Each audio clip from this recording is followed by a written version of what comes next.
couple of years ago, someone asked me if I still thought about Vietnam. I nearly laughed in their face. How do you stop thinking about it? Every day for the past 40 years. I wake up with it, I go to bed with it. But this is what I said. Yeah, I think about it. I can't quit thinking about it. I never will. But I've also learned to live with it. I'm comfortable with the memories. I've learned to stop trying to forget and learn instead to embrace it. It just doesn't scare me anymore. A lot of my brothers haven't been so lucky. For them, the memories are too painful, their sense of loss too great. My sister told me of a friend she has whose husband was in the Nam. Here's what he said. Just last night? Yeah, I was in the Nam. When? Just last night, before I went to sleep. My sister says I'm not the same brother who went to Vietnam. My wife says I won't let people get close to me, not even her. They are probably both right. Ask a vet about making friends in Nam. It was risky. Why? Because we were in a business of death, and death was with us all the time. It wasn't the death of, if I die before I wake.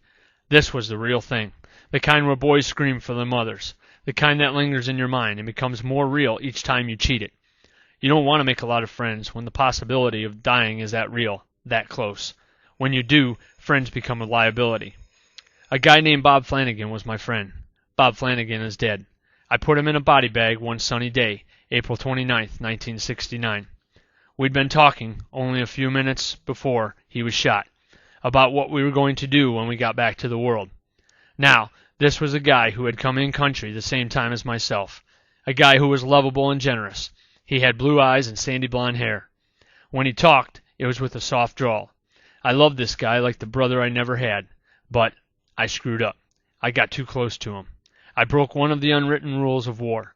Don't get close to people who are going to die. You hear vets use the term buddy when they refer to a guy they spent with the war with. Me and this buddy of mine. Friends sounds too intimate, doesn't it? Friend calls up images of being close. If he's a friend, then you are going to be hurt if he dies, and war hurts enough without adding to the pain. Get close, get hurt. It's as simple as that. In war, you learn to keep people at that distance my wife talks about. You become so good at it that 40 years after the war, you still do it without thinking. You won't allow yourself to be vulnerable again. I can still see the faces, though they all seem to have the same eyes. When I think of us, I always see a line of dirty grunts sitting on a paddy dyke.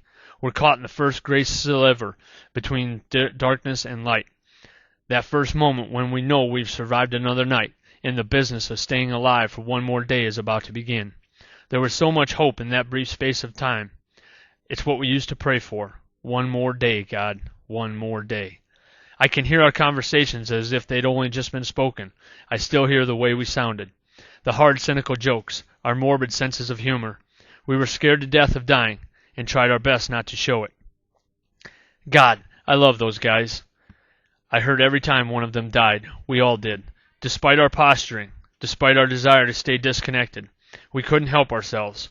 I know why Tim O'Brien writes his stories. I know what gives Bruce Weigel the words to create poems so honest I cry at their horrible beauty. It's love. Love for the guys we shared the experience with. We did our jobs like good soldiers, and we tried our best not to become as hard as our surroundings. You want to know what frightening is? It's a 19-year-old boy who's had a sip of that power over life and death that war gives you. It's a boy who, despite all the things he's been taught, knows that he likes it. It's a 19-year-old who's just lost a friend and is angry and scared. To this day, the thought of that boy can wake me from a sound sleep and leave me staring at the ceiling. And they understand how I feel about the ones I know are still out there. The ones who still answer the question, when were you in Vietnam? Hey man, I was just there last night. So was I.